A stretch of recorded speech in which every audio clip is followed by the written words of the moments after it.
O Império Holandês que inventou o capitalismo moderno. Existe uma empresa holandesa com cerca de 400 anos que, ajustada para o dinheiro de hoje, valia mais do que Apple, Microsoft, Amazon e Saudi Aramco somadas. Quando se fala em capitalismo, em criação de riqueza e em velho dinheiro, a mente costuma ir direto para nomes como Rothschild, Rockefeller, JP Morgan. O que quase nunca aparece é o nome de uma companhia aparentemente discreta, nascida em um cantinho úmido da Europa, que reinventou a forma de fazer guerra, comércio e finanças. Ela criou a primeira grande corporação, a primeira bolsa de valores e o primeiro IPO da história. E ainda está presente no mundo de hoje, não mais com navios e canhões, mas com algo muito mais poderoso, que é o fluxo invisível de capital. Esta é a história da Companhia Holandesa das Índias Orientais e da Casa de Orange, o clã que entendeu antes de todo mundo que, no fim, é o dinheiro que governa a coroa. Se este tipo de história corporativa, de documentário de negócios e de bastidores do poder te fascina, vale a pena se inscrever no Cadeira do CEO e deixar o seu like agora. Porque assim o YouTube entende que esse tipo de investigação sobre capitalismo financeiro precisa chegar a mais gente e você não perde os próximos episódios. Para entender como tudo começa, é preciso voltar a 1580.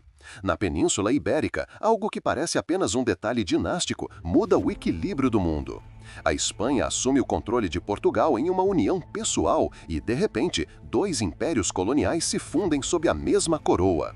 Entre os dois, controlam vastas faixas da Ásia, da África e das Américas. Rotas inteiras de especiarias, prata, açúcar e escravos passam a responder, em última instância, ao mesmo monarca. Para os holandeses, isso não era geopolítica abstrata, era uma ameaça existencial. A República Holandesa ainda lutava por sua independência contra a própria Espanha. Agora, o inimigo ficava ainda maior, mais rico, mais conectado. Eles sabiam que, se tentassem enfrentar esse colosso apenas com canhões, estavam condenados. Então decidiram criar outra espécie de arma, silenciosa, mas devastadora, chamada capital privado. No início dos anos 1600, 7 companhias de comércio se fundem no que os documentos chamam de Verenigde Oost-Indische Compagnie. O mundo vai conhecê-la como VOC, a Companhia Holandesa das Índias Orientais. O nome parece apenas descritivo, uma empresa holandesa negociando com as chamadas Índias Orientais, como europeus chamavam a região que hoje inclui Indonésia, Malásia e arredores. Na superfície, é um grupo de mercadores. Abaixo dos converses é uma máquina de guerra econômica. Possui navios armados, exércitos privados, fortalezas e uma licença do Estado para agir como se fosse um pequeno país. Mas o mais radical não está nos canhões, está nas ações. Pela primeira vez, cidadãos comuns da República podiam financiar esse imperialismo e lucrar com ele. A VOC podia crescer numa escala impossível para qualquer reino, sem aumentar impostos, sem depender apenas de um rei. Era riqueza fabricada em série pelos mercados, não mais pelo tamanho da terra ou pela quantidade de títulos. Enquanto os mercadores desenhavam esse projeto, uma outra força observava em silêncio. Em toda a República, a Casa de Orange via a nova ordem nascer. Uma dinastia nobre, sem reino próprio, pressionada de todos os lados. A elite de Amsterdão queria uma república mais forte, com menos espaço para príncipes. A Espanha queria ver essa linhagem extinta. E os Orange não tinham minas de prata, não tinham vastos campos de servos, apenas um título frágil e um país de comerciantes. Era evidente que o sistema feudal estava morrendo. A pergunta era simples e brutal. Ou a Casa de Orange se adaptava ou desaparecia. Eles escolheram se adaptar usando o único recurso que ainda podiam controlar, que era capital. A Casa de Orange nunca comandou diretamente a VOC, mas participou do que realmente importava, que era o financiamento. Colocou dinheiro, influência e, mais importante, amarrou o seu futuro ao da companhia. Durante décadas, essa ligação se tornaria explícita. Dois estatúderes, Guilherme IV e Guilherme V, ambos descendentes da Casa de Orange, assumiram a presidência tanto da VOC quanto da Companhia das Índias Ocidentais, que operava principalmente nas Américas. Em uma república governada por comerciantes, esses cargos os transformaram em alguns dos homens mais poderosos da Europa, mesmo sem coroas na cabeça. O poder deles não vinha da terra, vinha dos dividendos. A VOC carregava a bandeira da República e, junto com ela, as ambições de uma família que aprendia a construir impérios em silêncio. A verdade é que a VOC não se comportava como um negócio, ela agia como um Estado. No auge, o seu valor de mercado ajustado para o dinheiro de hoje passou de 7,9 trilhões de dólares. Para efeito de comparação, a empresa mais valiosa do mundo atualmente vale cerca da metade disso. Na era dourada da VOC, entre o início dos anos 1600 e meados de 1700, mais de 1 milhão de pessoas deixaram os portos holandeses rumo à Ásia. Embarcavam nos East Indiaman, grandes navios de carga que se tornaram símbolo da ambição holandesa. Não eram aventureiros românticos, eram funcionários de uma mega corporação, marinheiros, soldados, escriturários e artesãos a serviço de uma máquina de lucro. Administravam portos, guardavam armazéns, negociavam com reis locais e faziam valer os interesses holandeses, muitas vezes pela força. Por trás desses números existia um motor humano brutal. 1 milhão de vidas cruzando oceanos para servir a companhia mais poderosa do planeta. E tudo isso descansava sobre 3 pilares: um estatuto estatal quase soberano, a elite financeira de Amsterdã e o apoio estratégico da Casa de Orange. A Carta de Privilégios da VOC parecia menos uma licença comercial e mais um mandato real. Dava a ela controle sobre o comércio holandês na Ásia, mas ia além. Autorizava a assinar tratados, erguer exércitos, conquistar territórios e governar colônias inteiras. Cada decisão tomada no conselho da empresa tinha o peso de uma bandeira nacional, mesmo que fosse, na essência, um ato de empresa. Com quase 150 navios mercantes, dezenas de milhares de empregados e cerca de 10 mil soldados, a VOC não operava nas margens. Ela se movia como um Estado com velas. Em nenhum lugar essa presença foi tão profunda quanto no coração de suas ambições, o arquipélago das Índias Orientais. Em 1610, a VOC recebeu permissão para erguer um posto perto do rio Siliong. Em 1619, tomou Jacarta e rebatizou a cidade de Batávia em homenagem às origens holandesas. Não era apenas um gesto simbólico. Batávia se tornou o centro de gravidade da companhia na Ásia. De lá se irradiava o controle sobre rotas de especiarias, sobre a extração de riquezas e sobre a política local. A influência holandesa ainda é visível na Indonésia moderna, da comida às palavras, da arquitetura às instituições. Para sustentar essa estrutura, não bastavam navios e coragem, era preciso dinheiro em escala inédita. A solução foi uma inovação que mudaria a história. Em agosto de 1602, a Companhia Holandesa das Índias Orientais abriu suas portas ao público. Pela primeira vez, uma empresa oferecia o seu futuro a pessoas comuns por meio de uma oferta pública de ações, o primeiro IPO da história. Elites de Amsterdã, que já controlavam discretamente as cidades e o fluxo de dinheiro, passaram a canalizar capital para essa engrenagem. E logo surgiu uma questão: que força é capaz de convencer famílias poderosas, rivais entre si, a investir juntas em um mesmo projeto? A resposta leva de novo à Casa de Orange. Eles apoiaram essa transformação e passaram a depender dela. Em casa, enfrentavam ventos políticos instáveis. Lá fora, o gigante espanhol ainda considerava a independência holandesa um crime digno de fogo. Nesse contexto, o velho feudalismo não oferecia resposta. A solução era criar uma nova base de poder, não mais apoiada em terras e metais preciosos, mas em instituições financeiras capazes de tornar o risco mensurável. No centro desse modelo estavam as ações permanentes. Pela primeira vez, a participação em um empreendimento global podia ser comprada, vendida, herdada ou simplesmente trocada entre particulares. Nascia ali a primeira grande bolsa de valores, a Bolsa de Amsterdã. Em seguida, os negociantes deram um passo além, não se contentaram em comprar ações. Começaram a apostar sobre o preço que elas teriam amanhã, criando um mercado de especulação e arbitragem. Contratos, derivativos, operações que se parecem demais com o que Wall Street faz hoje surgem em embrião nesse ambiente. Atrás dos números, havia algo ainda mais primitivo movendo tudo, o famoso medo de ficar de fora, o FOMO. Das primeiras emissões de 1602 até o início dos anos 1700, o valor das ações da VOC multiplicou por 10. Era uma tentação difícil de ignorar. Investir ali significava financiar a expansão de um império sem precisar vestir armadura. Mas havia um problema. Se um navio afundasse, se uma rota comercial fosse perdida, a falência poderia arrastar para o fundo do mar não apenas o capital investido, mas a vida inteira do acionista.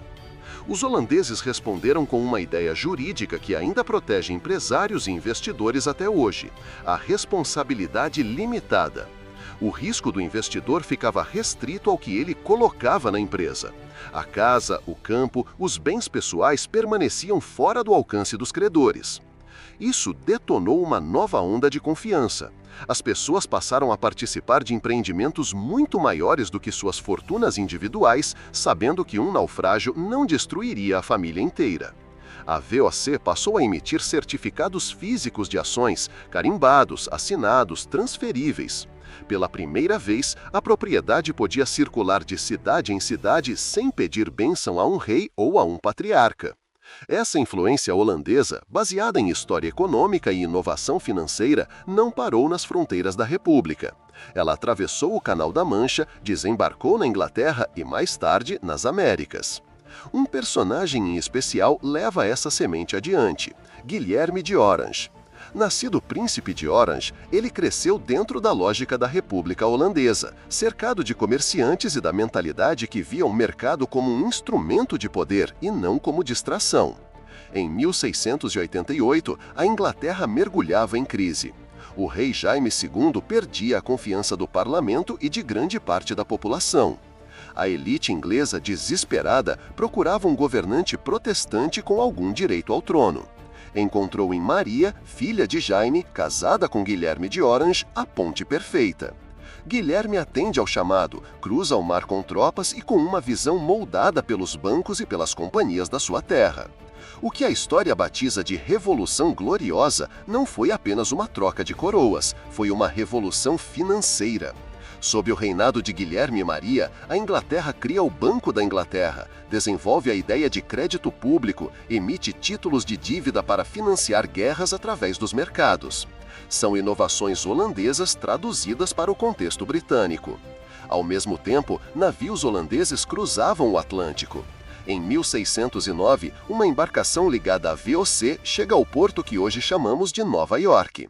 Em 1624, a Companhia das Índias Ocidentais funda Nova Amsterdã na ponta sul de Manhattan.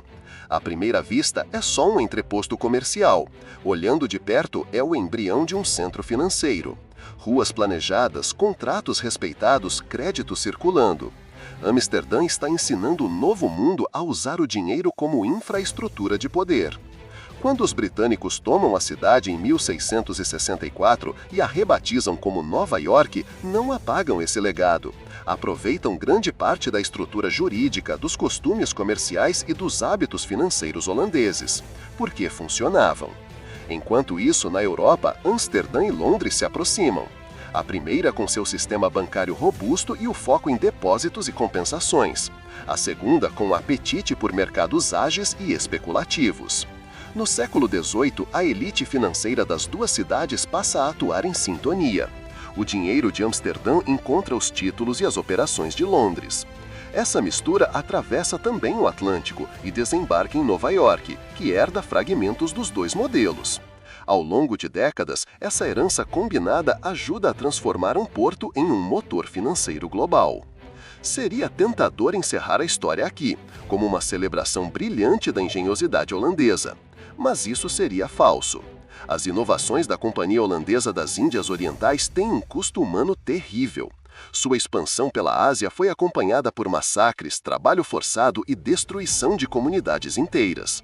Nas Ilhas Banda, a VOC quase extermina a população local para controlar o comércio de noz moscada. Milhares são mortos, os sobreviventes são escravizados e colonos holandeses ocupam suas terras. Em Ambon, o que ficou conhecido como o Massacre da Ilha resulta na execução de comerciantes ingleses e japoneses sob acusações duvidosas de conspiração. Em Batávia, uma onda de violência termina com a morte de milhares de chineses. Esses episódios não são notas de rodapé. São parte da mesma lógica que torna a VOC um colosso financeiro. O lucro é construído sobre a violência sistemática e sobre a exploração de recursos e pessoas. Nos territórios de especiarias, a companhia impõe sistemas de trabalho forçado para garantir que populações inteiras plantem apenas o que interessa aos acionistas. Resistências locais são esmagadas com armas europeias. Estruturas políticas tradicionais são desmontadas e substituídas por um regime corporativo que responde primeiro à contabilidade e só depois, se sobrar espaço, à dignidade humana. É importante manter a perspectiva. Sem esse lado escuro, a história fica incompleta. A mesma inteligência que desenha a Bolsa de Amsterdã também desenha formas mais eficientes de explorar territórios distantes. No fim do século XVIII, as rachaduras se tornam evidentes. A empresa que parecia invencível começa a ceder sobre o peso da própria ambição. Custos militares crescentes, corrupção interna, competição de britânicos e franceses. As decisões ficam lentas, os interesses particulares tomam o lugar da visão de longo prazo. O mundo também muda. Mercados globais se tornam menos tolerantes a monopólios rígidos e abrem espaço para rivais mais ágeis. Em 1795, a VOC já não é onipotente. O Estado holandês intervém e nacionaliza a companhia. O monopólio original, criado em 1602, já havia expirado. O império corporativo é desfeito, mas a sua arquitetura de poder permanece. Em vez de desaparecer, as ideias da VOC se transformam em leis, em práticas bancárias, em modelos de multinacionais que ainda estruturam o nosso tempo. Se esta jornada pelo nascimento do capitalismo financeiro, pela geopolítica do lucro e pelos bastidores da Casa de Orange está fazendo sentido para você, uma forma simples de fortalecer esse tipo de conteúdo é curtir este vídeo, comentar e compartilhar o Cadeira do CEO com alguém que ama história econômica, porque isso ajuda a manter viva a investigação sobre esses impérios silenciosos. A Holanda de hoje não é mais um império marítimo, é um império financeiro. Um país com menos habitantes que a Califórnia, mas com uma presença gigantesca nos fluxos de investimento globais. A economia holandesa está sempre entre as mais competitivas do mundo. É um ímã para empresas multinacionais e um nó central em cadeias de investimento estrangeiro direto. Trilhões em ativos entram e saem através de estruturas jurídicas e fiscais que têm muito em comum com as arquiteturas criadas na época da VOC. No centro de muitos desses movimentos, uma família continua projetando uma sombra longa, a própria Casa de Orange-Nassau. Hoje, a coroa é em grande parte cerimonial, mas as conexões não são simbólicas. A família mantém participações discretas em gigantes como Shell, influencia setores de energia, defesa e governança corporativa por meio de fundos, trusts e conselhos. Em 1907, surge um novo titã. A Royal Dutch se funde a Shell Transport and Trading e nasce a Royal Dutch Shell, um nome que dominaria o setor de energia durante mais de um século. Mais uma vez, uma empresa com DNA holandês carrega um título real e uma ambição global. Bancos como o grupo ING, construído por fusões e aquisições no final do século XX, também refletem essa herança. Operam em vários continentes, apoiados em estruturas de direito corporativo e de proteção ao capital que ecam a era da VOC. Os descendentes dos mercadores que apostaram na companhia original hoje ocupam cadeiras em conselhos de administração, chefiam fundos, comandam fundações. Seus sobrenomes raramente aparecem nas manchetes, mas os desenhos que criaram estão por toda parte, do petróleo à logística, das finanças à tecnologia. Quando se fala em capitalismo, a narrativa popular costuma começar nos nomes anglo-saxões, Rothschilds, Rockefellers, Morgan. É confortável imaginar que o modelo nasce ali. Mas a verdade é que, muito antes disso, a Casa de Orange e seus aliados já tinham projetado o esqueleto daquilo que o mundo chamaria de mercado financeiro global.